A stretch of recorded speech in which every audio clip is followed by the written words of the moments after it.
Your turn, Yogi boy. What is up, guys? This is AlintheaYoh coming at you with a card discussion today about Card of Demise and how we basically feel it should be doing in the meta. So, Card of Demise is arguably one of the best draw cards, or generic draw cards at that, to have come out since Pot of Greed. That is correct.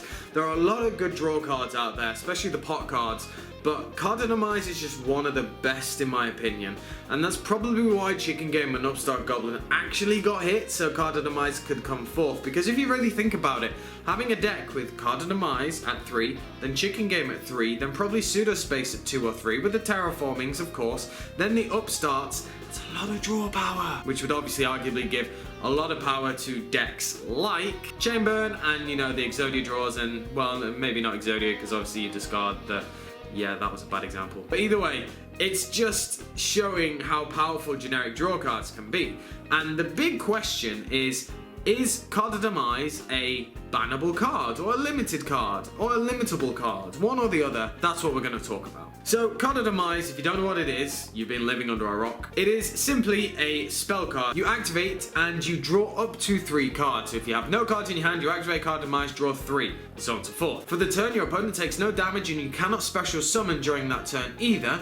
And at the end of the turn, you discard your whole hand. So when you look at it on paper, you think, wow, that's kind of a lot of drawbacks and not very good. Where Card of Demise really strives is in anti-meta decks, and decks that have a lot of back row in them. So for example, with my Counter Fairies, I obviously love Card of Demise because you don't have a lot of monsters, you don't have really that many spells, and you have a lot of traps. So you have a lot of things to actually set, and also with pendulums you can activate them and it's completely fine. With Card of Demise, it's obviously a very powerful card, and the fact that you'd get to draw up to 3 cards. Drawing cards in this game is absolutely incredible. That's why some of the best draw cards have been limited or banned. So for example, Pot of Greed, still banned. One Day of Peace was a broken card when it first came out. I thought that card was absolutely ridiculous, rightly so at 1. Upstart, Chicken Game, very good card. There are a lot of discussions and a lot of arguments for and against generic draw cards to be in this game. What it basically does, what I think generic draw cards allow this game to do, is function. Older decks are allowed to function in a better way. As the game naturally progresses, older decks and older archetypes will fall behind the power creep that is very prominent in this game. It's a very normal thing that happens in a lot of games unless you have a rotating format. Much like how Magic or Pokemon, you can only play cards up to a certain point, then there is a new list that wipes out every single card before it. Unless you play like traditional or whatever. But if we look at the decks Card of Demise has made an impact on, one of the first ones is obviously Counter Fairies, which is the bet. No, we're not going with that. Okay, shut up, Will. The 2 big decks that it really took a big stronghold in was Cosmo and also Cleed Demise. Cleed Demise is probably the most predominant because there are other ways you can run Cosmo. Of course, you can run reasoning builds, but could have. And just in general, big, powerful builds. But with Card of Demise, Cleese really took to it, and that was the only version of the deck that was actually played competitively. But is Clee Demise a really powerful, strong deck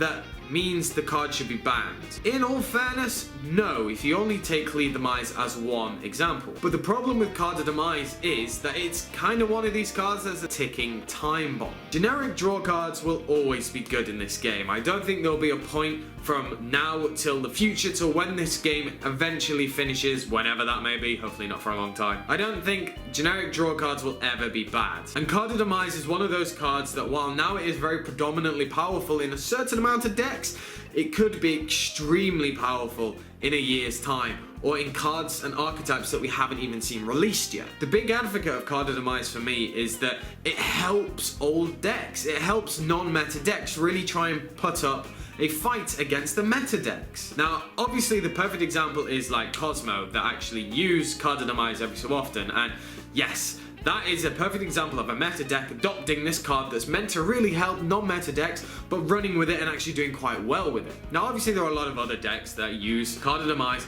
like Yosenju and all those that I can't really remember. But the problem lies with the fact that it is a ticking time bomb. The big question is, should Card of Demise get hit on the list right now? When I was playing Counter Fairies, and all throughout the event, I was saying this card's ridiculous. This card has won me games, hands down. If I didn't have that card, then I wouldn't have won those games.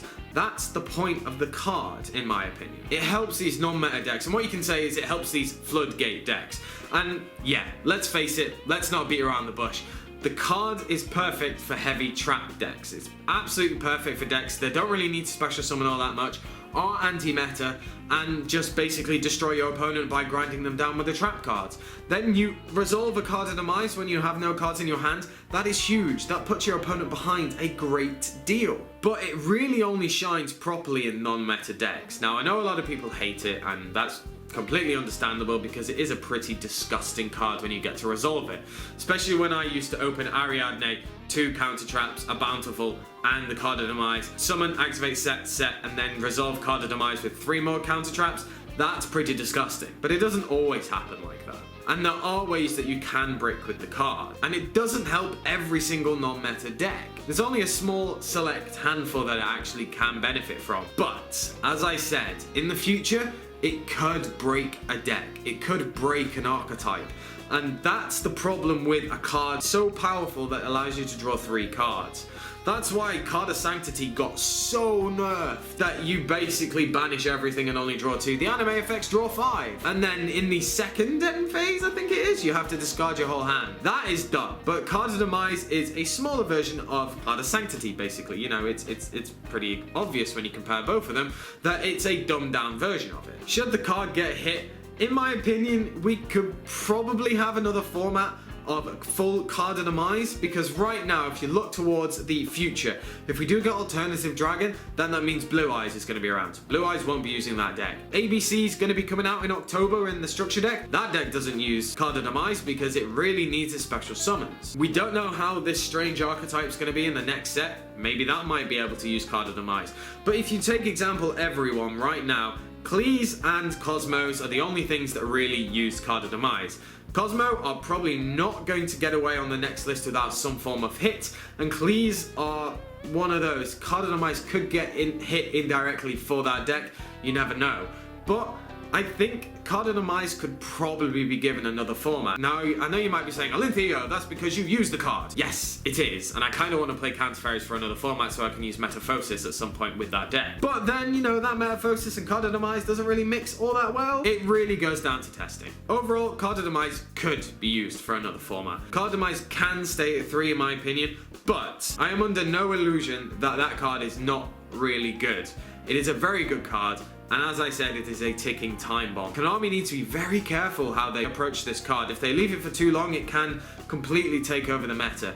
If they hit it too early, then you really waste a card. It's very much like Marmite, this card. You love it or you hate it. You use it or you don't. You find a use for it, or it just sits in your binder for trade bait. It's completely down to you. And as I said, it's a really great card, but I think it can survive for another format or another list at least, and then we can maybe look at it in a few months' time. So I want to know what you guys think of Card of Demise. Do you think it is a really good card that should be hit and is so broken? Or do you just think it's actually alright and you agree with me and it can be left for a while? So as I said, let me know down in the comment section below. Make sure to give me a like, comment and subscribe, and I shall catch you guys later.